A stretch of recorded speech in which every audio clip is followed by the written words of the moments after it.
এই যে আমার সেমাই জর্দা, এটা আমি করে নিয়েছি। আজকে খুব খেতে মন চাচ্ছিল। আর দেখতে পাচ্ছেন এটার সাথে সাদা একটা খাবার, এটা কি বলেন তো? এটা হচ্ছে দুধের সর, চাল দেওয়া দুধের সর। তো এই সর দিয়ে এই সেমাই কাদের কাদের পছন্দ অবশ্যই জানাবেন। একটা মজাদার কম্বিনেশন। এটা কিন্তু আপনারা আইসক্রিম মনে করে ভুল করবেন না, কারণ আমি আইসক্রিম খাই না, আমার বারণ আছে ঠান্ডার জন্য। এটা হচ্ছে দুধের সর। আমি দুধের সর খুব একটা খাই না, কিন্তু হঠাৎ মন চাইলে খাই। তো তার সাথে আজকে এটার কম্বিনেশনটা এত মজাদার লাগতেছে, আপনারা বাসায় অবশ্যই ট্রাই করবেন।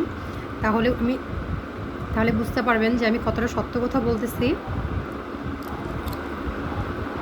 মনে হয় খেয়ে যায়, অনেক মজা, অনেক মজা। আসলে একটা খাবারের সাথে একটা খাবার কম্বিনেশন না করলে বোঝা যায় না যে কোন খাবারের মজার কতটুকু। তো ঠিক আছে, আমি তো খেতেই আছি। আসসালামু আলাইকুম, সবাই ভালো থাকবেন।